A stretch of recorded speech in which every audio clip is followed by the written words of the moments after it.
Euzu billahi mineşşeytanirracim. Bismillahirrahmanirrahim. Elhamdülillahi rabbil alamin. Ves salatu vesselamu ala rasulina Muhammedin ve ala alihi ve ashabihi ecmaîn. Sallu ala rasulina Muhammed. Sallu ala tabibi kulubina Muhammed. Sallu ala şefii zunubina Muhammed. Rabbi şrah li sadri ve yessir li emri ve hlul ukdeten min lisani yefkahu kavli. Fevidu emri ilallah. İnnallaha بصير بالعباد سبحانك لا علم لنا إلا ما علمتنا إنك أنت العليم الحكيم سبحانك لا فهم لنا إلا ما فهمتنا إنك أنت جواد الكريم إن الحمد لله ونحمده ونستعينه ونستغفره ونعوذ بالله من شرور أنفسنا ومن سيئات أعمالنا من يهد الله فلا مضل له ومن يضلل فلا هادي له وأشهد أن لا إله إلا الله رب وحده لا شريك له وأشهد أن محمدا عبده ورسوله أما بعد فإن استاق الحديث لكتاب الله وخير الهدي هدي محمد صلى الله عليه وسلم وشر الأمور المحدثاتها وكل محدثات بدعة وكل بدعة ضلالة وكل ضلالة في النار صدق رسول الله فيما قال وكما قال الله في كتاب الكريم بسم الله الرحمن الرحيم والعصر إن الإنسان لفي خسر إلا الذين آمنوا وعملوا الصالحات وتواصوا بالحق وتواصوا بالصبر صدق الله العلي العظيم. Evet kardeşlerim, Allahu Teala nasip ederse bugün dijital para birimi olan Bitcoin'in İslam hukukunda hükmü nedir? İslam'da uygulanması, kullanımı caiz midir, meşru mudur? Allahu Teala nasip ederse fıkha göre, İslam hukukuna göre bu meseleyi biraz tahlil edeceğiz. Çünkü son zamanlarda yani anladığım kadarıyla muazzam bir şekilde dünyada yani işleme konulmuş sanal bir para, aslında olmayan bir para üzerinde yapılan bir ticaretten, bir tür işlemden bahsediyoruz. Biz de onu İslam hukukuna göre yani Şafii, Hanifi, Maliki ve Hanbeli fark etmez. Sonuçta fıkhi meselelerin temeli Hz. Muhammed Aleyhisselatü Vesselam sünnetine dayandığı için biz de Nebi Aleyhisselatü Vesselam bu konudaki içtihatlarına dayanarak, bu konudaki uyarılarına dayanarak ne yapacağız? Bunun İslam hukukunda kullanımı nedir? Bir Müslümanın sanalda Bitcoin denilen para birimini alması, onu kullanması, biriktirmesi veya bunun üzerinde bir faaliyet yürütmesinin İslam hukukunda yeri var mıdır? Varsa ne şartlarda vardır veya yoksa hangi şartlar, hangi usullere göre mesela fıkhın uygulanmasında ticaret hukukunun neyine muhaliftir ki haramdır? Allahu Teala nasip ederse biraz bunun üzerine duracağız. Bu meseleyi tahlil edeceğiz. En azından çünkü sonuçta baktığımız üzere dünyada gerçekten mesela muazzam bir şekilde Bitcoin dediğimiz bu para birimi neredeyse dolara, euroya ve diğer para birimlerine alternatif olarak çıkarılmış. Hatta bazı mesela ekonomiden anlayan alimler, büyüklerimiz diyorlar ki Bitcoin aslında Siyonizmin, Yahudiliği yeni dünya para birimidir. Veya yeni ekonomik yapısı olarak tarif ediyorlar. Tamamen kimsenin kontrolünde olmayan, kimin kullandığı, kimler tarafından idare edildiği hiçbir şekilde bilinmeyen ve her türlü istismara açık olan bir para birimi, her türlü oyun ve hilenin kullanımına açık olan bir yapı. Ne kadar bazıları güvence de verse bunların doğruluğu yoktur. Neden diyeceksin? Sonuçta birilerinin elinde ama kimin elinde, kimin kontrolünde olmayan, olduğu bilinmeyen bir para biriminden bahsedeceğiz. Onun için biz de Bitcoin'in İslam hukukunda yeri nedir? İslam hukuku meseleyi nasıl tahlil ediyor? İslam'a göre bir şeyin helal olma şartları nelerdir? Haramsa haram olması neye dayanır? Veya Peygamber Aleyhisselatü Vesselam'dan bu konuda bir hadis var mıdır? Peygamber Aleyhisselatü Vesselam helal ve haramlar konusunda aynı keza ayet-i kerime varsa Allahu Teala herhangi bir konuda bizi uyarıyorsa Rabbim nasip ederse biz de onları işleyeceğiz. Bir de bazı İslam alimlerinin velhasili kelam o konuyla alakalı fetvalarını bir de Diyanet'in bu konuda da açıklamasını hepimiz duymuşuzdur. Diyanet'in de açıklamasına bakacağız. Bu meseleyi tahlil edeceğiz. En azından gerçekten şu anda Müslüman olan Allah'a ve ahiret gününe iman eden kardeşlerimizin bu kripto paralar veya bundan önce belki hepiniz duymuşsunuz. İşte network market tarzı oyunlar ve hileler dünya genelinde oynandı. Yüz milyarlarca dolar büyük bir bütçe üzerinde oynandı. Sonra da Türkiye'de neredeyse senede Türkiye'den yarım milyar doların üzerinde para çıktı. Birilerinin cebine, bazı Yahudilerin cebine, Amerika'da ve Çin'de ceplerine indi. Ve bu işlem kendini görmez bir hale gelip artık aşamayacak bir noktaya gelince, kar kazandırmayınca ne yaptılar? Bir anda sistemi çökerterek neredeyse piyasadan 40-50 milyar doların üzerinde bir para zimmetlerine geçirdiler. Acaba Bitcoin dediğimiz bu para birim tarzı da böyle bir şey mi, yoksa gerçekten yani bazı alimlerimizin, büyüklerimizin tarif ettiği üzere Siyonizmin yeni para birimi mi veya yeni dünya düzeni mi veya yeni ekonomik düzeni midir? İnşallah biz biraz bunu tahlil edeceğiz. Ama İslam hukukunda şöyle bir kavram vardır. Alışverişte madum olmayan ve meçhul bilinmeyen hiçbir şeyin satılması, alınması caiz değildir. Bu kural İslam hukukunda var olan bir şeydir. Yani ma'dum olan, meçhul olan bir malın, bir paranın, bir değerin, bir meblağın hiçbir şekilde alım ve satımı meşru değildir. İslam hukuku bunu bu konuda Nebi Aleyhisselatü Vesselam'dan bize ulaşmış naslar, hadisler mevcuttur. Bu sebeple Bitcoin de bu tarz bir para birimidir. Hatta mesela İslam alimleri bunu değerlendirdikleri zaman mesela ben de bu Bitcoin ile alakalı bir araştırma yaptım. Gerçekten yani mesela onların verdiği bilgilere göre işte dünyada 800 milyar doların üzerinde bir yatırımı olan kimin tarafından çıkarıldı, ne şekilde çıkarıldı, nasıl bir sisteme tabi olunduğu, ne şekilde işlediğine dair kesin bir bilgi yok. Çok kirli bir şey ve şu ana kadar 10 sene içerisinde değerinin 20 katına çıkmış. Nerede de doların çok çok üstünde bir kazandıran, hiç zarar vermeyen, zarar göstermeyen bir para birimi olarak tarif ediliyor. Ve bu paranın hiç karşılığı yok. Mesela dikkat ederseniz aslında ben bundan şunu anladım.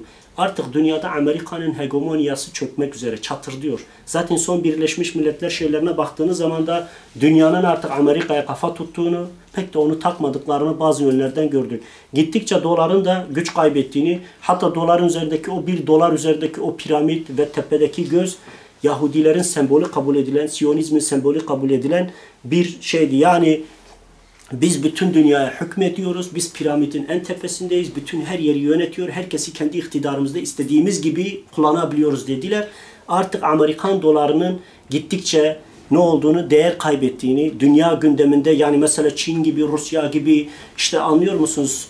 Pasifik veya başka ülkelerde artık Amerika'ya alternatifler çıkınca dolara karşı muazzam hareketlilikler oluşmaya başlayınca uzun vadede doların kaybedeceğini, yenileceğini görenler kendi dünya hegemonyalarını, insanlığı sömürmek için bu sefer tamamen dijital, tamamen kripto, tamamen karşılığı olmayan, hiçbir yere bağlantısı bulunmayan ama aslında tamamen Siyonizmin kontrolünde yeni bir para birimi çıkardı. Ve bunun üzerinden artık kendi yeni dünya güçlerini, hegemonyalarını veya kendi o liderlik vasıflarını korumaya çalıştıklarını biz tahmin ediyoruz ki kesinlikle de öyledir. Neden diyeceksiniz? Çünkü mesela o kadar o meseleyi araştırdım. Kesinlikle tamamen bir adam tarafından bulunduğu, Japon asıllı bir adam tarafından bulunduğunu ama adam bunu bulup bu sistemi ortaya koyduktan sonra kaybolduğunu, 15 senedir kendisinden haber alınmadığını ve bu sistem bir şekilde bir istihbarat ağının elinde ve istekleri doğrultusunda işletildiğini biliyoruz. Onun için bunun meşrutiyeti nedir? Yani acaba bu yeni bir dolandırıcılık usulü müdür? Yoksa gerçekten bazıların tabiriyle Siyonizmin yeni para birimi midir? Biz onun üzerine duracağız ama bizi bağlayan meselenin esası helalliği ve haramlığı meselesidir. İşte biz onu işleyeceğiz. Para ile para yerine geçen bir başka şeyle alım satım ancak reci bedel veya peşin olursa caiz olur. İslam hukuku böyle bir şartı vardır. Yani para ve para yerine geçen başka bir şeyle yapılacak ticaretin reci bedelle veya peşin olursa caiz olur. Bitcoin ise ticari sistemde bunun olmadığından yani ticari sistemde Bitcoin'in bir karşılığı yok. Aslında Bitcoin bir para olarak da gözükmüyor. Bitcoin sanal bir para. Yani gerçekte elle tutulur, hiçbir özelliği olmayan tamamen sanalda var olan bir para. Ondan dolayı alimler diyor ki böyle bir para tarzı olamaz. Caiz bile olamaz. Neden? Hem istismara açık hem birilerinin onu ihmal etmesine açık ve şöyle bir durum daha var. İslam'da şans olabilecek yani tamamen %100 kazandıracak faiz tarzı şeylerin hepsi İslam tarafından yasaklanmış. Aslında İslam hukukunda haksız kazanç meşru değildir. Meşru yollarla bile yapılsa haksız kazanç Allahu Teala razı olduğu bir şey değildir. İslam hukukuna göre bir ticaret yapılıyor ve bu ticarette sadece belli bir zümre kazanıyorsa ve diğerleri bu konuda sömürülüyorlarsa İslam buna da cevaz vermez. Onun için İslam hukukunda belli kriterleri var. Allahu Teala nasip ederse biz o kriterlere bakacağız. Bir de mümin olan, Allah'a ve ahiret gününe iman eden bir müminin dikkat edeceği, titiz olacağı bazı davranışlar var. Şimdi bununla alakalı olarak caiz olmaz. Bankalarda para hesaba geçse bile tam anlamıyla mülkiyet kabul edilmez. Mülkiyet olmaz. Neden? Çünkü mesela belli bir yerde, belli şartlarda, belli uygulamalarla bu para bankaların kontrolünde tek elinde oluyor. Kişinin onun üzerinde tasarruf hakkı yok. Yani mesela bir insanın Bitcoin üzerinde İslam alimleri diyor ki aslında tamam sana sanal bir cüzdan veriyor. Oraya belli bir para yatırıyor. Para gözüküyor ama onu kullanma hakkın yok. Yani kullanım şeyin yok. Sadece sonuçta gözüküyor ama gerçekte olmayan, buhar olan ve hiçbir şekilde senin isteğin, senin tamamen iradenle olabilecek bir sistem olmadığını söylüyorlar.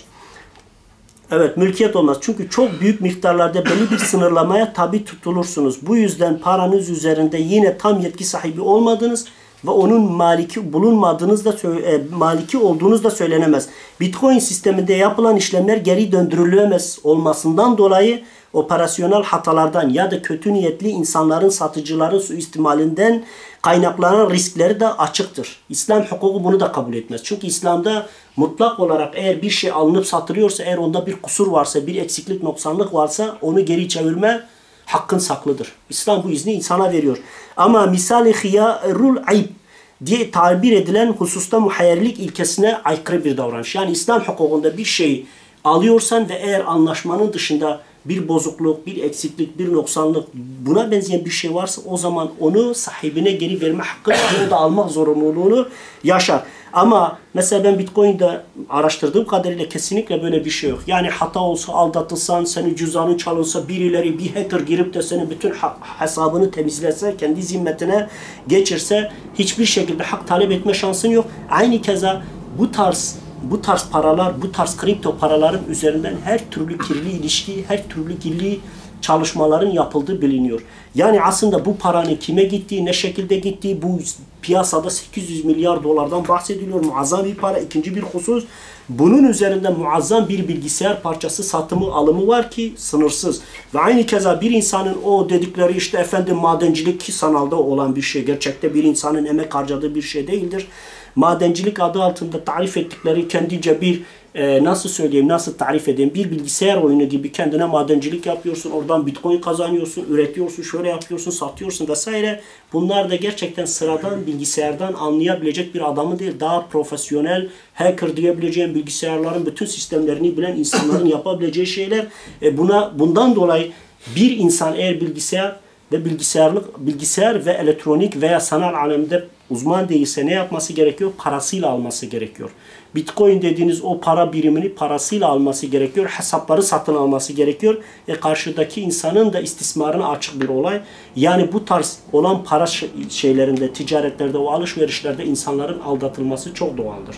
Ve emin olun ki bu tarz yönlerle yapılan ticaretler ve alışverişlerin %70'ine yakını tamamen insanları aldatma, dolandırmaya yöneliktir.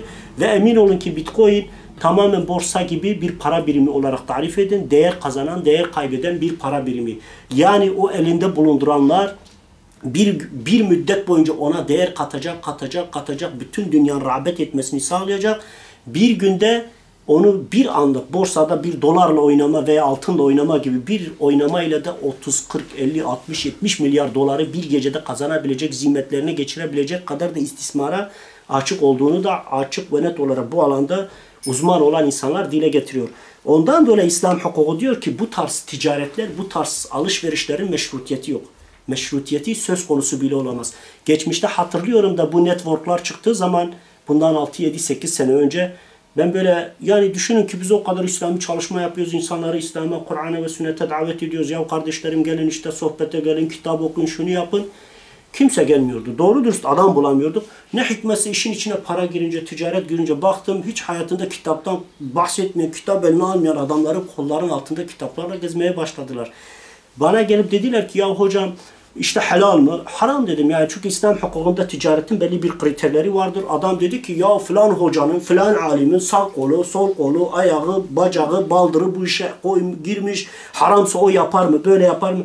Abim dedim bunlar belli sistemlerdir. Öyle bir sistemler kuruyorlar ki senin para kazanma şansın yok. Seni sömürecekler. Sen gideceksin 2000 dolar koyacaksın. Paranı kurtarmak için bu sefer gideceksin akrabalarını, eşini, dostunu, çevreni bu işe batıracaksın. Onlar da dolandırılacak.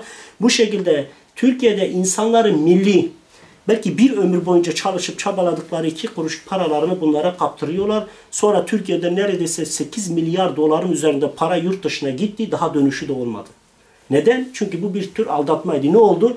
Belli bir yere geldi. Sonra baktı ki sistemler ve devletler bu işteki usulsüzlükleri, hırsızlıkları bir tür profesyonel çalma usulüydü. Titan'dı, saadet zincirleriydi vesaire. Baktılar ki bu iş yürümüyor. Devletler yasak getirince otomatikmen bütün bu sistemler lağvoldu. Bütün insanların yatırdığı paralar gitti. Zaten doğal olarak adam resmi yollardan sana ne satıyor? Ben sana örnek vereyim. Sana ne satıyor? Sana gidiyor bir tane çerez satıyor, bir tane metal satıyor. Diyor ki ben bunu 2000 dolara sattım. Zaten resmi yollardan adam ticaret yaptığını söylüyor. Market olduğunu söylüyor. Ama altında ise saadet zinciri kuruyor. İşte ne oldu? Binlerce insan aldatıldı. Bugün Bitcoin'de mesela ben geçen günde bazı bu işin uzmanlarını dinlediğim zaman onlar dediler ki ilk başlarda sıradan bilgisayarı olan insan da para kazanıyordu. Ama ne oldu? Artık çok rağbet artınca, değeri 1'e 100 artınca ne oldu? Artık bütün dünya genelinde insanlar yatırım yapıp sermayesi 800 milyar dolara çıkınca bu sefer neredeyse bir adam bu işe girdiği zaman yani elektriğinden tut, bak parça alımıdır, elektriğidir, harcadığı paradır, şudur budur. Neredeyse kurduğu sistemdir, onu kuranlar, gelip bu işte para alanlar vesaire muazzam 40 milyar, 50 milyar, 60 milyarını koruyor. Evinin bir köşesine bir bölme yapıyor. Orada sadece güya bu işi yapıyor. Diyor ki öyle bir kazanıma seviyesine geliyor ki neredeyse adam elektrik ve 3-4-5 ay kullandığı hiç durmadan çalışan bozulan parçaların karşılığını çıkaramayacak duruma geliyor. Yani aslında her şeyin başta insanlara kazandırdığını sonra eksiye ve tersine döndüğünü ve özellikle de bunun yani gerçekten ciddi olarak düşündüğünde bu programın, bu çalışmanın, bu Bitcoin tarzı para birimlerin altında muazzam bir ağ var. Çünkü hatta bazı söylemler duydum mesela bazı şeylerde diyor ki büyük devletler Amerika gibi, Çin gibi, Rusya gibi yani bunlar muazzam ağlar oluşturarak sadece buna yatırım yapıyor, bununla alakalı araştırmalar yapıyorlar, bunun üzerine çalışmalar yapıyorlar ve diyorlar ki 2045 yılına kadar 21 milyon Bitcoin para üretecek, dünyada sadece o kadar para olacak. Bu tamamen ne? Daha çok değer kazanmasını sağlıyor. Peki nereden biliyorlar sadece 21 milyon adette kalacak? Kimsenin bu konuda bir bilgisi yok. Kimse bu konuda da bir sistemi de çözdüğü yok. Zaten yapanlar da işi gerçek anlamda bilmiyor. Diyor ki öyle olacak ama işin garip yanı şu anda 2017'deyiz. Daha 25 seneden fazla var ama 17 milyon Bitcoin üretilmiş bile. 45'te 21 milyon üretilmesi gereken şu anda 17 binin üzerinde üretilmiş ve piyasa değeri 800 milyar dolardan bahsediyorlar. Amerikan dolarının 4-5 katı daha çok değer kazanan ve sürekli şu anda değer kazanan biliyorsun hep kazanıyor ama bir gün ansızın da düşebiliyor. Onun için İslam hukuku bu tarz olan ticaretleri meşru görmez. Helal görmez. Mutlaka bir arkasında duran, onu kontrol eden. Düşünün ki Türkiye Cumhuriyeti para üretiyor. Amerika para üretiyor. Bütün dünya devletleri kendi parasının arkasında duruyor. Yıprandığı zaman, parçalandığı zaman vesaire şartlarla karşılaştığı zaman üzerine durduğu halde hala istismara açık sahte paralar üretilip piyasada binlerce insan dolandırılabiliyor. Peki sanal olan bir para birimi üzerinde oynanacak olan oyunları, çalmaları, çırpmaları, aynı borsada büyük şirketlerin, büyük para babaların, CEO'ların oynadığı gibi kalkıp mesela dünya üzerinde tanınan büyük şirketleri Yahudilerin ve Siyonistlerin batırdığını, bu batırmanın altından çok ucuz fahiş fiyatlara onları satın aldıklarını, milyarlarca dolar insanları bir günde batırıp milyarlarca doları birilerinin zimmetine geçirdiklerini biliyoruz ki bu borsada yapılan bir işlem. Acaba bunda nasıl bir işlem var onu da net bilmiyoruz. Bitcoin sisteminde yapılan işlemler geri döndürülemez olmasından dolayı operasyonel hatalar ya da kötü niyetli satıcıların suistimalinden kaynaklı risklere de açıktır. Halbuki İslam ticaret hukukunda muhayyerlik vardır. Muhayyerlik açık olması. Yani geri gelir, geri verirsiniz. Aynı keza buna misalen hıyarul ayıp diye ifade edilen kusur muhayyerliği ilkesine göre mal ayıplı ise iade edilebilir. Ancak Bitcoin ile yapılan işlemler geri döndürülemez özelliğine sahip olduğundan siz bir satıcıya paranızı gönderirseniz ürün de elinize ulaştığında hatalı ya da bozuk çıkarsa geri iade etme şansınız hiçbir şekilde yok. Çünkü kiminle alışveriş ve ticaret yaptığınızı da bilmiyorsunuz. Hiçbir şekilde bilinmiyor. Yani aslında bu her şekilde bilinmeyen bir ticaret usulü ve daha önemlisi benim araştırdığım kadarıyla mesela Türkiye'de bilinen veya Arap coğrafyasında veya değişik İslam coğrafyalarında bilinen alimlerin hepsinin de buna cevaz verdiğine dair bir rivayet yok. Ve genel hukukta bütün dünya alimleri en büyük çoğunluğu hepsi diyor ki en büyük çoğunluğu derken yani bir tanesi helaldir dediğini ben duymadım. Hepsi haram olduğunu söylüyor. İslam'da böyle bir para biriminin olmadığını, böyle bir para biriminin de bu dinde yerinin olmadığını, aslında faizden, kumardan, tefecilikten ve aynı keza borsadan bir farkı olmadığını, borsa gibi olduğunu, çünkü dünya parası olmadığını, sadece devletlerin baktığınız zaman başında emperyalist devletler, Amerika, Avrupa veya bazı devletlerin sanki bir gücün onlara dayattırması neticesinde bu paraya yatırım yapmayı, bu paranın istikrarlı olduğunu, geleceğinin olduğunu, insanlara çok kazandıracağını telkin ettiklerini görüyoruz ama karşılığı bilinmiyor. Onun için bu konuyla alakalı olarak Diyanet İşleri'nin şöyle bir açıklaması var. Dijital kripto paraların kullanımı dinen hükmü diye bir başlıkla yayınlamış. Kullanıcılar arasında değişim ya da kıymet ölçüsüyle kabul gören, kaynağı itibariyle kullanıcılara güven veren ve kaynağı bilinen her türlü para kullanımı caizdir.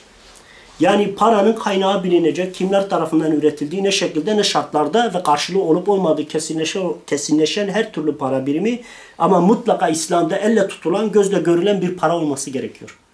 Yani böyle sanal veya kripto tarzı dediğiniz tamamen yazılımlar üzerinde para var ama gerçekten böyle bir para söz konusu değilse bu tarz bir paranın İslam'da meşru olmadığını Diyanet söylüyor. Bu noktada önemli husus para olarak bilinen değişim aracın kendi özünde yani üretim şeklinde, sürüm aşamalarında ve muhataplık niteliğine büyük belirsizlik, zarar içermemesi veya aldatma, tagrir aracı olup kullanılıp kullanılmaması veya belli bir kesimin haksız sebepsiz zenginleşmesine sebep olup olmaması konusu önemlidir diyor. İslam hukukunda bir şeyin helal ve haram olması bunlara da bağlıymış.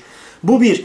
Son yıllarda ortaya çıkan ve birçok çeşitte bulunan kripto veya dijital kripto paraların her birinin kullanımının hükmünü yukarıda genel ilkeler doğrultusunda, yani mesela İslam hukukunun genel ilkeleri vardır. Onun doğrultusunda buna göre kendi özünde ciddi belirsizlikler taşıyan, aldatma ve aldatma riski ileri düzeyde olan, dolayısıyla herhangi bir güvencesi bulunmayan ve kamuoyunda saadet zinciri olarak bilinen uygulamalar belirli kesimlerin haksız ve sebepsiz zenginleşmesine sebep olacak olan dijital kripto veya bitcoin paraların kullanımı dinen caiz değildir diye Diyanet böyle bir fetva vermiş. Bunun helal olmadığını Diyanet İşleri Yüksek Kurulu bu şekilde bir fetva vermiş. Zaten hukuken de budur. Neden diyeceksiniz?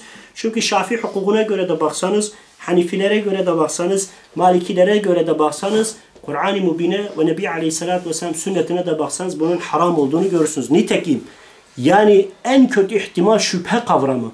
Şüphe kavramı ile alakalı Nebi Aleyhisselatü Vesselam meşhur bir hadisi vardır. Numan bin Beşir'den rivayet olunan diyor ki وَعَنْ نُعْمَانِ İbn Beşir radıyallahu anhuma قال سَمِعْتُ Resulullah sallallahu aleyhi ve sellem ve yekulu. Diyor ki Numan bin Beşir, ben Resulullah aleyhissalatü vesselam'dan işittim ve şöyle buyurdu. İnnel halalen beyinun ve innel harame beyinun. Muhakkak ki halaller bellidir, apacıktır ve haramlar bellidir, apacıktır. Ve beynehuma diyor Resulullah aleyhissalatü vesselam ve beynehuma müştebihatun la ya'lemuhunne kethirun minen nas. Ve onların arasında ise şüpheli olan şeyler vardır ki bu şüpheli olan yani helalliği ve haramlığı konusunda ümmetin ihtilaf ettiği, alimlerin ihtilaf ettiği ama insanların çoğunun bilmediği şüpheli şeyler var ki Resulullah Aleyhisselatü Vesselam bunlara özellikle dikkat çekiyor, bu konuya dikkat çekiyor ve şöyle diyor. Femen tekkal şubuhat, kim kendini şubuhattan şüpheli olan yani hakkında kesin bir ayetle helal olduğu, açık bir nas, sahih bir hadisle helal olduğuna dair bir bilgi bulunmayan, şüpheli olan bir şeyden korunursa, takka korunmak demek. Korunursa istibra'u li dinihi ve arzihi diyor. O zaman dinini ve arzını temiz tutmuş olur. Yani hem dinini korumuş olur, hem de kimseye zulmetmemiş, kimsenin elindeki ekmeğine, hakkına tecavüzde bulunmamış olur. Ve men veka'a fil şubuhat, kim de diyor şüpheli şeylere dalarsa, helalliğini ve haramlığını net hükmetmeden ama duyduğu işin içinde çıkar var, ama duyduğu işin içinde menfaat var, ama duyduğu işin içinde para var, hemen kafa üstü atıldı. İşte Resulullah Aleyhisselatü Vesselam ve men veka'a fil şubuhat veka'a fil haram. O zaman mutlaka o adam harama bulaşmıştır. Yani şüpheli olan şeyler, mesela bazıları der ki ya hakkında İslam hukukunca bir hüküm yok. Peygamber Aleyhisselatü Vesselam bu konuda bir rivayet yok. Ve Allahu Teala bu konuda bir ayetle bu meseleyi bildirmedi. O zaman ne olmuş olur? Ya bir sakıncası yok gibi bir mantıkla karar verir ve hareket edecek olursa aslında bu adamın mutlaka harama bulaşacağını söylüyor. Hatta alimlerin bazıları mesela İmam Hacer el-Asqalani Fethül Bari'de veya bu hadisi açıklarken kendine diyor biliyor musunuz? Diyor ki bu ayetten anlaşılan şu ki bir mümin diyor eğer kendisine Allahu Teala'nın diyor şubuhat yani müteşebbih olan yani şüpheli olan sakınılması gerekli olan konuların herhangi bir konuda mecaziyetle helalliği ve haramlığı kesin olmayan şeylerden korunursa eğer bu Allah nezdinde helalsa o helali terk ettiğinden dolayı onun için bir günah yoktur. Hatta takva vardır. Ama eğer haramsa terk ettiği için Rabbimin nezdinde kendini korumuş, temize çıkarmış olur diyor. Ve bu da o insanın Allahu Teala nezdinde şerefini, izzetini arttıran bir durum diyor.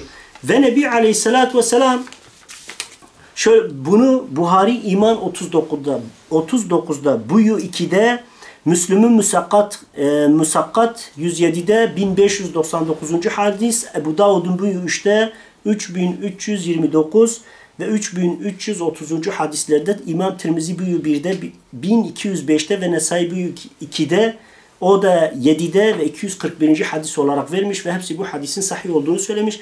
Aslında İslam alimleri bu hadisi açıkladıkları zaman açık ve net olarak İslam'da helal ve haramlara 3 hüküm çıkarmışlardır.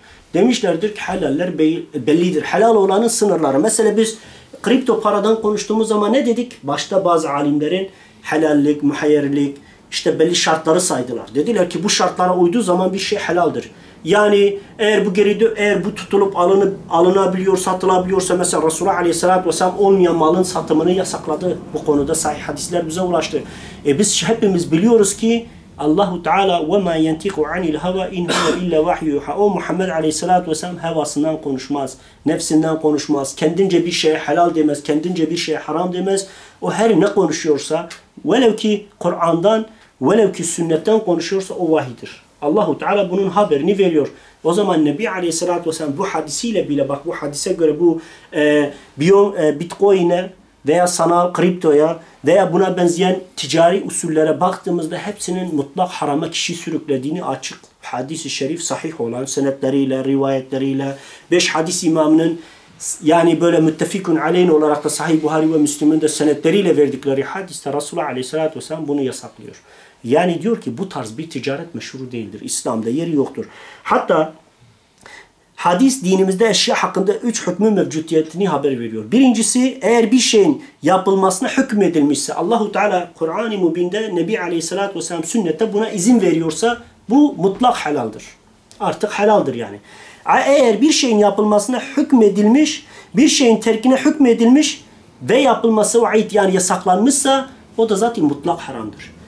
Üçüncü şıksa bir şey hakkında birine hükmedilmişse, bak birine hükmedilmemişse o da şüpheli olan şeydir. Hakkında bir hüküm yoksa o da şüpheli olan şeydir. Şimdi o şüphe ne ile helalli ve haramlı belli olur? İslam'ın kriterleriyle. Mesela ticaret hukukunda belirlenmiş bir kriterler vardır. O kriterlerle ne yapılır? O kriterlere göre bu meselenin hükmü çıkarılır. O kriterlere göre helalli, haramlığı netleştirir. Ona göre insan ya yapar ya yapmaz. Şimdi kriterler, nitekim bak ben size şöyle bir şey söyleyeyim. Allahu Teala Maide suresi 90 ve 91. ayet-i kerimede zaten fal okları, şans oyunları, şansla, anlıyor musunuz? Tamamen zaten Bitcoin'dir, borsadır, buna benzeyen her şeyde şans vardır. Aslında şans yoktur. Şansın arkasında birileri vardır yani bu CEO'lar, işin babaları, işin kumarbazları. Belki biz hatırladık yani bir zamanlar Türkiye'de bile İstanbul Menkul Kıymetler Borsası'na devlet operasyon yaptı. 45 kişi gözaltına aldı, tutukladı birilerini. Neden? Haksız kazanç elde etmekten dolayı. Neden? Bir iflas etmek üzere olan bir şirketi sanki değer kazanıyormuş gibi göstererek milyonlarca dolar haksız kazanç elde ediyorlar. Borsacılık işiyle uğraşan gariban adam kendince işte ben parama değer katayım, değer kazandırayım derken bakıyor hangi şirketin meblağı yükseliyor, hangisi kârda gözüküyor. Aslında vermiş olan, batmak üzere olan şirketi kazanıyor göstererek bir anda binlerce insanın ona para yatırmasını, günün sonunda da o dibe vurduğu zaman ne oluyor? O kadar para buhar olup gidiyor. Bir anda milyonlarca dolar sanki sihir büyü yapılmış gibi piyasada kaybolup gidiyor. Birilerinin cebine iniyor, birileri haksız kazanç elde ediyor ve onun üzerinden büyük servetler ve zenginlikler elde ediyorlar. Ondan dolayı Allahu Teala bunların hepsini necaset ve şeytanın pis işleri olarak, çirkin işleri olarak, şeytanın vesveseleri ve şetimleriyle ortaya çıkan hileler ve desiseler olarak tarif ediyor ve Rabbül Alemin insanoğlunun hakkını, hukukunu elinden gasp edecek. İstiyorsanız sanalla, istiyorsanız zahirle, istiyorsanız batınla bir şekilde insanların elinden gasp edilen, insanların ellerinden ve avuçlarına giren şeyi buhar edip sihir büyüyle veya borsayla veya kripto paralarla alıp onun haricinde gizliden üçüncü bir elin zengin olması, trilyonluk yüksek bir meblağ elde etmesini meşru ve helal görmemiş. Ondan dolayı Maide suresi 90 ve 91. ayet-i kerimede Allahu Teala şöyle buyuruyor. Ya eyyühellezine amenu innemel hamru vel mesiru vel ensabu vel elzamu rissu minel amelil şeytani feştenibuhu leallekum tuflihun diyor. Ey iman edenler! Şarap, içki, kumar, kumarın her türlüsü, şans oyunları, insana para kazandıran insanların şans üzerinde, anlıyor musunuz? Buna sayısal dahil, bitcoin dahil, bunun üzerinde networklar, buna benzeyen her şey şansa ve tamamen sömürüye dayalı olduğu için Allahu Teala diyor ki şarap, içki, kumar, putlar ve fal okları, yani şans okları şeytanın pis, necis işlerindendir.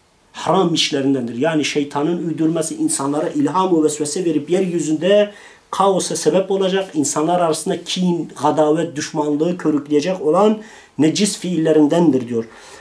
Artık bunlardan kaçının ki kurtuluşa eresiniz diyor Allahu Teala. Yani bize bir çizgi veriyor. Eğer siz gerçekten Allah'a ve ahiret gününe iman ediyorsanız haram olan, meşru olmayan, insanların elinde ve avucunda olan hakkını, hukukunu gasp eden her türlü sömürü sisteminden, her türlü oyun ve hileden korunmayı Allahu Teala emrediyor ve ayetin devamında şöyle buyuruyor. Muhakkak ki şeytan içki ve kumar ve şans oyunlarıyla aranıza düşmanlık ve kin bırakmak ister.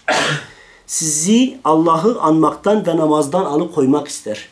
Artık vazgeçtiniz değil mi? Yani Allahu Teala burada evet vazgeçtiniz değil mi derken sanki bizim irademize bıraktığı bir şey olarak tarif etmiyor. Rabbim bunu haram kıldı ama bizim de gene nefsimize ve irademize müdahale etmeden haramlığını ilan ediyor. Bizden de ondan kaçınmamızı emrediyor ve bize özellikle soru işareti bırakıyor. Artık vazgeçin yani. Bırakın bu pislikleri, necasetleri.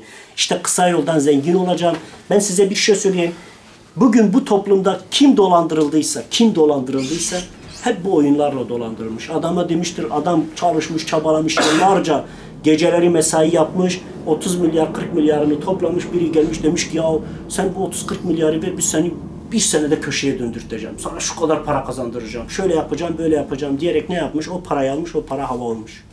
Bugün Türkiye'de binlerce kuyumcu geçmişte ne yaptı ben biliyorum yani. Binlerce kuyumcu karşılıksız yani devletin nezdinde bir evrak olmaksızın binlerce insan gidip altınını, parasını, servetini kuyumculara verdi. Ne yapacak? İşte onu çalıştıracak bir meblağ, bir parça vereceğini vaat eder.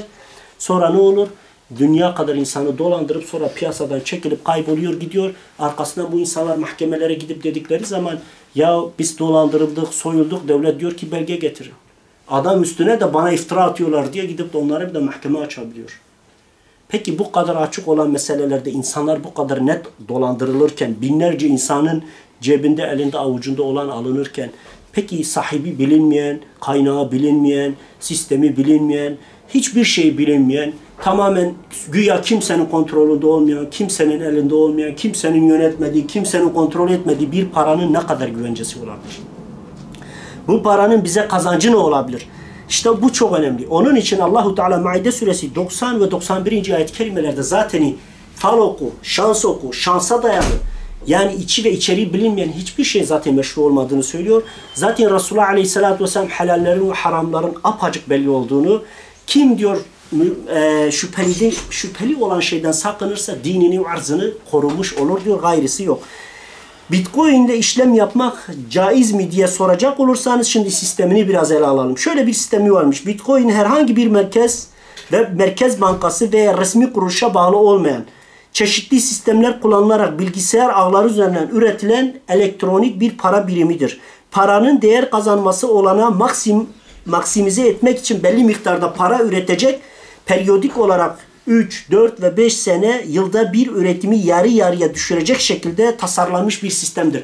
Yani adam ilk girdiğinde iyi kazanıyor. Artık ikinci, üçüncü, dördüncü seneden sonra bunun karı her sene yarı yarıya iniyor. Yani daha çok az kazanmaya başlıyor. Aslında öyle mükemmel bir sistem kurmuş ki bunu kim kurmuşsa tamamen kendisi kazanmaya yönelik. Ve emin olun ki bu bir insan işi değildir. Bu bir %100 ki benim kanaat ettiğim %100 dünyadaki Yahudi CEO'ların, para babaların, ağa babalarının kurduğu, kendi kontrolünde olan ama sahibi çok ciddi anlamda gizli tutulan bir dolandırıcılık şebekesi gibi bir şey. Tamamen insanların milyar, 100 milyarlarını koyduğunu, hiç ümidini kesmediğini ama çok az kazanıp çok para kaybettikleri uzun vadeli bir hile. Aynı keza da onun sayesinde sanal üzerinden hiçbir devlet olmaksızın, altına ihtiyaç duymaksızın, elmasa, gümüşe hiç ihtiyaç duymaksızın insanları sömürmenin bir tekniği. Çünkü bizim inancımızda bir paranın para olabilmesi için elle tutulması, arkasında bir gücün olması gerekiyor ve güvence olması şart. Esas olması lazım. O da söz konusu değil. Yarı yarıya düşürecek şekilde tasarlanmış bir sistemdir. Sistem parayı üretir. Belli bir zaman diliminde sisteme katkı sağlayan ve sistemin güvenliğini sağlayan katılımcılar da bu elektronik para ile ödüllendirilir. Sistem kullanıcılara elektronik parayı kullanarak para transferi, alım, satım, döviz ve benzeri işlem yapmasını sağlar. Paralar üretilir, alınır, satılır, transfer edilir. Kısa çark böyle döner. Her beşeri sistem gibi bu sistemin birçok açık ve zafiyet yönleri bulunmaktadır. İslam dini gerekli ticari, örneğin faizcilik gibi, gerek sosyal ve kültürel, kumar, şans oyuncuları ve buna benzeyen borsa gibi kişilerin zarar gördüğü, hatta görebilme ihtimali bulunan bütün sistemleri yasaklar ve bunları haram görür. Haram atfeder diyor. İslam'da böyle bir kaide vardır. Bundan dolayı zaten böyle bir para birimini kalkıp da helal görmek, onu meşru görmenin söz konusu olmadığını biz görüyoruz. Hatta İslam alimleri bu sistemler giden bütün yolları da bir elin kangren olmuş parmakları gibi ne yapar? Keser ve atar. İslam hukukunda bu tarz sistemlere izin vermez. Neden? Çünkü sonu titandır. Yani hatırlıyorsanız belki biliyor musunuz, bilmiyor musunuz bilmiyorum ama geçmişte titan saade zincirleri, böyle bu networklar, buna benzeyen çok muazzam sistemler çıktı ve bunlar milyonlarca, milyarlarca dolar insanlardan para dolandırdı. Birilerinin zimmetine geçirdi. Mazlum ve mağdur binlerce, yüz binlerce insan bıraktı. Ki zaten bunu açık olan, elle tutulan şirketler bu kadar muazzam hırsızlık yaptığına göre hiç sahibi ve kurucusu ve yapımcısı ve hiçbir şey bilinmeyen, kimin elinde olduğu, kimler tarafından kullanıldığı, kimler tarafından yönetildiği bilinmeyen bir sistemin meşruiyeti İslam'da söz konusu olmaz. Bu doğrultuda yukarıda bahsedilen sistem hakkında şunları söylemek mümkündür. İslam hukukuna göre ticarette alışveriş ve sarfın, döviz alım satımlarının belli şartları vardır. Bu şartlara uymayan akitler ve alışverişlerin hepsi fasittir, geçersizdir, anlam ifade etmez, harama girer. Şimdi bu şartları sayacağız. Bunlar 7 şarttır. Şimdi bu Bitcoin dediğimiz para birimi bunlara göre acaba bunların kategorisine giriyor mu, girmiyor mu? Buna da bakmak lazım. Birincisi, alınacak veya satılacak şeyin karşılığının boş ve hayali olmaması gerekir ki bu Bitcoin dediğin zaten para bile boş ve hayali bir para. Gerçekte olmayan bir para, sadece ticareti alışverişi yaptırılan ama kime bağlı, neyin nesi olduğu ve böyle bir para birimi de dünyada gözükmüyor. Sadece sanalda resimsel olarak çizilmiş bir Bitcoin sembolü var. Onun haricinde elle tutulur ve karşılığı olan bir şey değildir. Gereksizdir. Dinimizde ma'dum, var olmayan ve meçhul, yeni yani bilinmeyen bir şeyin satılması, alınması caiz değildir, haramdır. Bu sebeple parayla Bitcoin almak kesinlikle haramdır. Bu yönde kesinlikle haramdır. İkinci bir husus, satın alınmayıp üretilse bile durumu aynıdır. Satın alınmayıp üretilse de durumu aynı şartlardır. Sanal para aslen mevcut olmadığından altın, gümüş, dolar gibi dövizlere çevrilmesi de dinimizce de uygun değil ve o şekilde de haramdır. İslam bu şekilde de onu dinen helal görmez.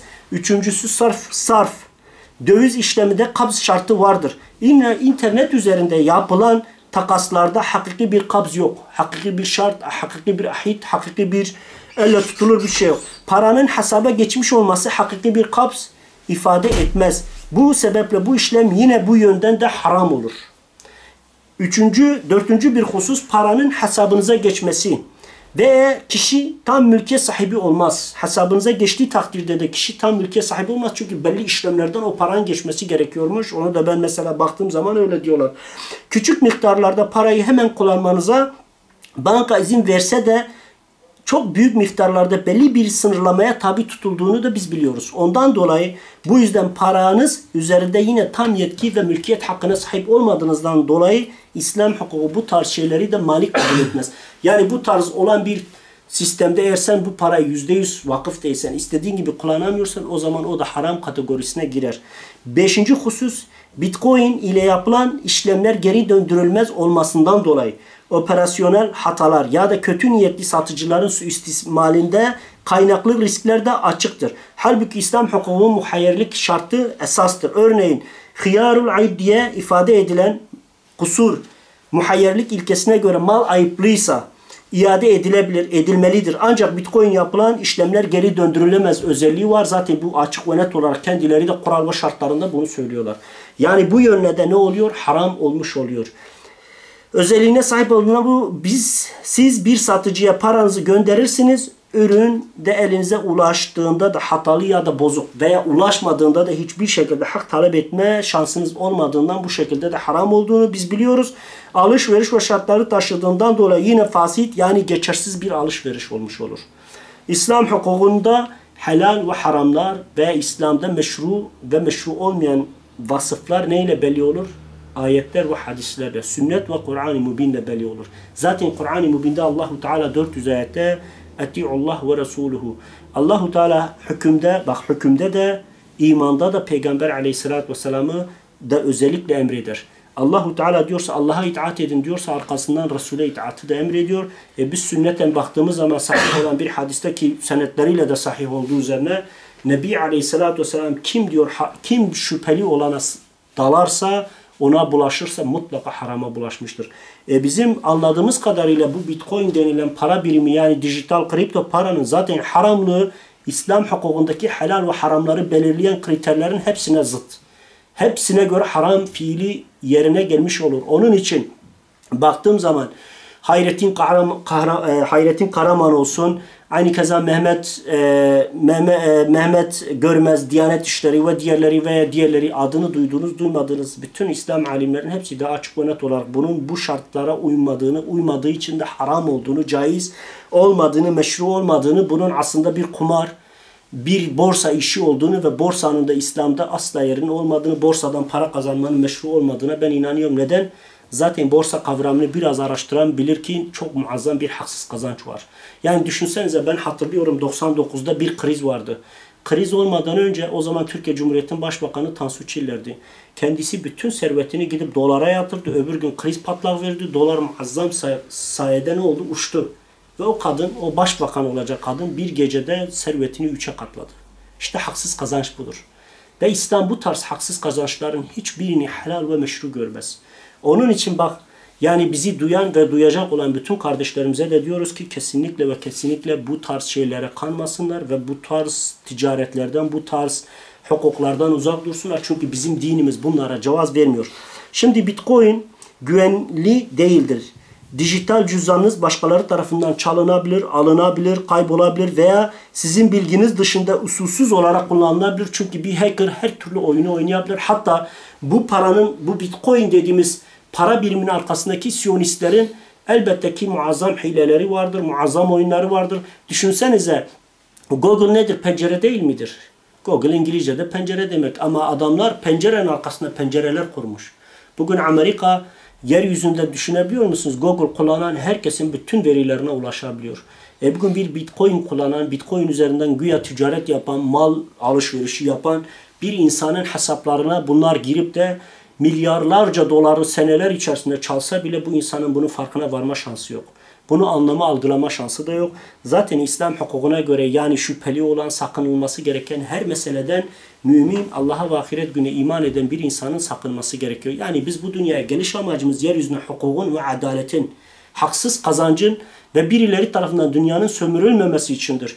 Bizim yeryüzüne gelmemiz fakir, zengin arasındaki uçurumu bitirmektir. Ama eğer biz kalkıp Müslümanız diyen insanlar ileride göreceksiniz, işte alim diyebileceğimiz, hoca diyebileceğimiz insanlar da kandırılacak, bu tarz oyunların içerisine çekilecek. Sonra bu işlerde o harama bulaşan insanlar diyecekler ki ya filan hoca da yapıyor, filan hoca da yapıyor. Yarın bunun usulsüzlükleri, bunun hileleri, bunun aldatmaları, bunun çalınmaları olduğunda bu sefer bu insanlar dine ve İslam'a saldıracaklar.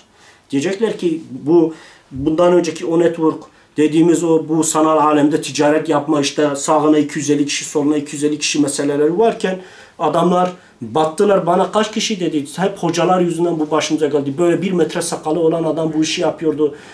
Sizin gibi kimse gelip de haramdır demedi. Bunlar dediler ki helaldir. Bizi soktular. Hepimizin 2000, 3000, 1500 dolara gitti. Doğal olarak şeytan ne yaptı? Bunu İslam'a yönlendirerek Müslümanları karaladı. Ama şu bir gerçek. Yani bizim bir atasözümüz var, diyor ya, her sakallı dedem değil. Her sakalı olan da alim değil. Her sakalını uzatan, başına takke ve şalvar giyen adamı da şer'i olarak bir İslam hukukunu bilme şansı yok. Olmadığı için insanların tipine değil ilmine bakılır. Yani tiple hüküm çıkarılmaz. Tipi adam falan adam sakalıdır. Belki 3 ay önce tövbe etmiş. Yeni İslam'a girmiş. Bir İslam ilmini ve hukukuna sahip olabilmek, İslam'ı teferruatlı öğrenebilmek için bir adamın 30 senesini istiyor. 30 sene rahat istiyor. Bugün biz neden müştehit alimlere tabi oluyoruz? Çünkü onlar kadar ilmimiz olmadığı için, onlar kadar teferruatlı bir şekilde İslam hukukunu bilmediğimiz için bugün bu kural ve kaideleri bilmesek Bitcoin hakkında ne mantık yürüteceğiz? Ya diyeceğiz ki ya para kazanıyor muyuz? Kazanıyoruz. Ortada alışveriş var mı? Var. Şu var mı? Bu var mı? Kendine göre yorumlayacaksın. Ama İslam kadılar, şer'iler, şariler aynı keza bunlar ne yapmışlardır? Sünnete göre bir Peygamber aleyhissalatü vesselamın hukukuna Resulullah aleyhissalatü vesselam Medine İslam Devleti'nde uyguladığı ticari ahlak, ticari yapılanmayı netleştirmiş. Ona göre helallik ve haramlık İslam'ın ticari hukukunu ortaya koymuş.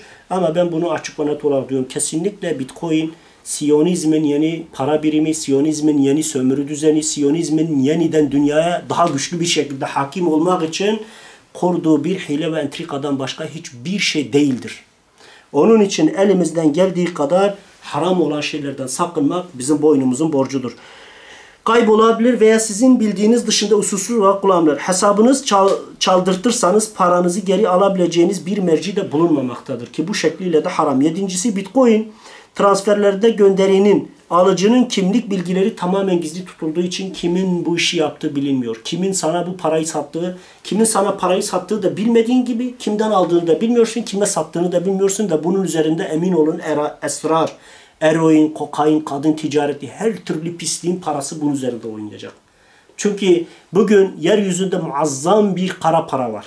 Ve bu kara paranın transfer alanlara ihtiyacı var ki emin olun en çok istifade edecekleri karanlık düzen ve sistemde bugün kripto paralar dediğimiz sanal paralar onlar üzerinde yapacak. Yani kendi haramlarını, kendi meşru olmayan paralarını kripto para üzerinden yasallaştırma oyun ve hilelerinde başvuracaklarını biliyoruz.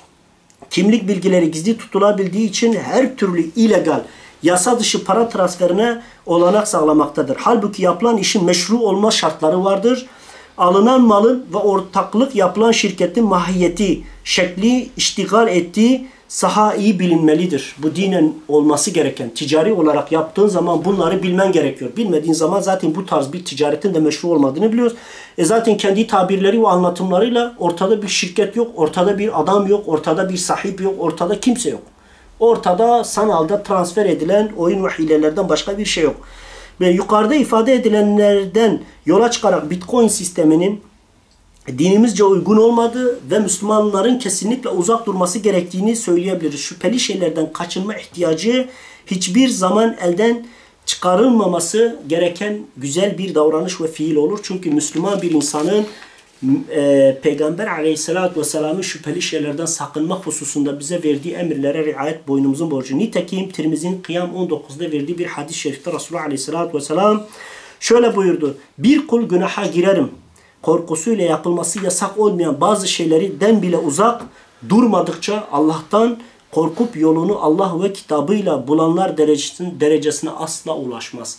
Yani bir Müslüman bazen Allahu Teala isyan ederim, Allahu Teala'nın hoşnut olmayacağı bir fiile girerim korkusuyla helal olandan bile bazen sakınması gerektiğini söylerken burada ise tamamen ortada haram olan bir fiil var ve bu haramdan sakınma hususunda bizim gerçekten ciddi olmamız lazım. Nitekim Hacer el-Asqalani kişilere şartlara göre bu yorumlardan her birinin haklılığı olduğunu söyler ve şöyle der. Mesela biz başta bir hadis okuduk ya Resulullah Aleyhisselatü Vesselam helalun beynun ve haramun beynun ve beynehuma ve ikisinin arasında müştebihat olan yani şüpheli olan sakınılması gereken helalliği haramlığı muhayyer olan bilinmeyen net olmayan şeylerin olduğunu söylüyor. İmam Hacer el-Asqalani ki Allah ondan razı olsun Fethül Bari'de şöyle diyor. Haramla aramızda helalden bir sütre engel koyun. Kim bunu yaparsa dinini, arzını ve tedbiri etmiş yani korumuş olur. Kim de arada bir sütre olmadan oralarda dolaşırsa koruluk yasak bölge kenarında otlayan ve her an o harama bulaşacak olan insan hükmüne girer diyor. Sürekli imanı ve inancı, helali ve haramı, ticareti tehlikede olur. Her an ayağı kayabilir, her an sapıklık ve dalalete kendini kaptırabileceğini söylüyor ve bu konuda Resulullah Aleyhisselatü Vesselam'ın mutlak olan hükmü budur diyor. Yani Müslüman Bırakın haram olandan, şüpheli olan şeylerden de sakınması gerekiyor. Nitekim Bitcoin ile alakalı olarak şöyle bir şeyleri var. Mesela diyorlar ki bilgisayar ağları üzerinden merkezi olmayan bir sistemde üretilen, kullanılan dijital para birimlerinin en bilineni Bitcoin. Arkasında herhangi bir merkez ve otorite ve dayanak bulunmadığını kendileri söylüyor. Zaten ben onunla alakalı araştırdığım zaman da bu cümlelere rastladım. Yok diyor. Yani hiç kimse, sahipsiz bir para. Yani biri bir program bulmuş, bunu sanalda yani internet üzerinden yaymış ve bu program dünyanın her tarafında kullanıcılar sayesinde bir para birimi haline getirilmiş. Aslında buna aklen baktığın zaman saçma bir şey olduğunu anlarsınız. Ya nasıl olabilir yani? Çok mantıksız ve akılsızca bir söylem. Ama aslında bunu söyleyenler gerçek yüzlerini gizliyorlar. Kim olduklarını ve neye hizmet ettiklerini ve ne için çalıştıklarını gizleme adı altında Bitcoin'in tabirini ve anlatımını yaptıkları zaman kendi sitelerinde bu şekilde tarif ediyor. Yani kimse yok arkasında. Paranın güvenliği tamamen kullanılan şifreleme ve algoritmasına dayalıdır. Bu algoritma düzgün çalışma sisteme bağlı şifre çözme ya da üretme cihazlar tarafından yapılır. Bu sistem yazılım tarafından da bu cihazlar ödüllendirilir. Para basma diye bir tabir edilecek olayın özü budur diyor. Herkese ödül veriyormuş. Ödül. Karşılıksız veriyor yani. Ödül veriyor. Herkesin bilgisayarına kuracağı bir yazılım ile cüzdan sahibi olabileceği, para almak için online döviz bürosu ya da kendi cihazları kullanabileceği bir sistemdir. Bazı özellikleri şunlardır. Ben size onunla alakalı böyle kısa bir özet yapayım. Toplamda 21 milyon Bitcoin'in üretilecektir. Yaklaşık 140 yılda. Ama işin garip yanı 140 yıl. Düşünün ki bu 2000'lerden sonra ortaya çıkmış bir para birimi. Topu topuna 16-17 yıl içerisinde şu anda 17 milyon Bitcoin üretilmiş. Normalde bunların sistemine göre 140 yılda 21 milyon Bitcoin üretilmesi lazımken şu anda bile 21 milyonun 17 milyonu üretilmiş durumda. Eğer 17 milyon üretilmişse 1-2 sene içerisinde 21 milyon üretilecek. Demek ki bu işin altında farklı oyunlar yatıyor yani. Bunu öyle diyorlar. Yine piyasada var olacak toplam para miktarı bu rakamı asla geçmeyecekmiş. Kesinlikle 21 milyon Bitcoin'i asla geçmeyecekmiş. Ve ortalama her 10 dakikada sisteme katkıda bulunan cihazlara madenciler 25 Bitcoin ödül verilmekte. Ve bu ödül 3, 4, 5 yılda bir yarı yarıya düşmektedir. Her sene biraz daha düşecek. Kazanım seviyesi düşecek. İşlem geri döndürülemezdir. Bu yüzden bir satıcıya paranızı gönderirseniz ama aldığınız ürün hatalı ya da bozuk çıkarsa o saatten sonra karşı tarafın insafına kalırsınız. Aslında bu yönüyle nakit paraya benzemekte değil yani. Çünkü eğer karşılıksız para çıkarsa sisteme başvurarak onu alabiliyor, mahkemeye verebiliyor. Paranı geri alma hakkın ve hukukun oluyor. Bu laik sistemde de bu diğer batı modeli olan sistemlerde ve İslam hukukunda da var. Ama burada kesinlikle başvuracağın bir merci yok. Aynı bu neye benziyor biliyor musunuz? Belki televizyonlarda görüyorsunuz. Yani kadınlar var, bazı kadınlar var. Gidiyor yaşlılarla evleniyorlar. Anlıyor musun? 3 gün evli kalıyor. 20, 30, 40, 50 milyar parasını alıp gidiyor. Sonra bu adam gidip şikayet edince mahkemeye gidiyor. Devlet diyor ki bu ne ediyor? Kendi verdi. Kendi rızasıyla verdi. Kendi rızasıyla verdiği için mahkeme bile açamıyor. Hak da talep edemiyor. Yani aslında burada sen trilyonlarını kaptırsan hiçbir şekilde başvuracağın bir merci yok. Hak talep edeceğin kimse yok. Tamamen kullanıcıların vicdanına, insafına kalmışsın. Vallahi emin olun hepsi pislik, Yahudi, ateist, helal haramı gütmeyen, doğru yanlış kavramı olmayan, tamamen kendilerine parayı Rab ve ilah haline getirmiş yaratıklarla boğuşacaksın. Demek ki senin için bir şans söz konusu değil. İşlem geri döndürülemez. Bu yüzden bir satıcı verdiğinde asla gelmez. Hesabınızı çaldırtırsanız, bilgisayar korsanları tarafından çalınırsa paranızı geri alabilme şansınız söz konusu değildir, bitmiştir. Daha ne hak talep edip nasıl şifre değiştireceksin? Çünkü zaten biliyorsun hesabın alındığı zaman adam her şeyini değiştiriyor da hak talep etme şansın kalmıyor. Hatta şöyle bir şey söyleyeyim. Facebook'ta sayfan çalınsa Facebook gene senin sayfanı iade edebiliyor. Başvuruyorsun şifreler şunlar bunlar. Ama Bitcoin'de böyle bir şey söz konusu olmadığını çünkü sahibi olunmadığı, sahibinin bulunmadığı söyleniyor. Ve bu konuda bütün alimler öyle diyor. Yani işin aslı 2009'da ortaya çıkan merkezi bir yönetim bulunmayan hakkında çok farklı şeyler söylenen dijital kripto paranın helalliği konusu kesinlikle ve kesinlikle yok. Her şekilde haram, her şekilde haram, her şekilde haram. ve gerçekten Müslüman bir insanın bu tarz şeylerden uzak durması lazım. Çünkü yani bütün İslam alimleri, Nurettin Yıldız Hoca da aynı keza, Hayrettin Karaman ve diğerleri, yani bazı konularda Hayrettin Karaman'ı desteklemesem, tutmasam da bu konularda İslam hukuku konusunda bilen bir adam, profesör doktordur. Kendisi de bunun helal olmadığını, çünkü böyle bir para birimli İslam dininde yerinin bulunmadığını söylüyor. Allahu Teala hepimizden razı olsun. Rabbim hepimize merhamet etsin. Allahu Teala bizi bu tür şer gruplarının eline düşürüp de sömürülen, malı mülkü elinden alınan insanlardan eylemesin. Rabbim bizi haktan, tevhidden ve adaletten ayırmasın. Allahu Teala bizleri hakka hak bilip hak yolda mücadele veren, İslam için çalışan, çabalayan kullarından eylesin. Rabbim bize batılı batıl gösterip batıldan sakınan, hakka, tevhide, hakkıyla bağlı kullarından eylesin. Rabbim kıyamet günü mahşer meydanında Livatul Hamd sancağı altında Muhammed Aleyhisselatü Vesselam ile beraber haşrolunan ve aynı keza Resulullah Aleyhisselatü Vesselam'ın elinden mukadder sudan, yani Havd-ı Kevser'den içen ve gerçekten ebediyen susuzluk çekmeyen kullarından eylesin. Rabbim sıratı geçen, cennetine nail olan kullarından eylesin. İlahi salli ve sellim ya Rabbi ala habibike Muhammed Mustafa ala ali kulli ashabi kulli ecmaîn ve şuhadâi ve salihin. Lillahi'l Fatiha kema sallallahu aleyhi ve sellem.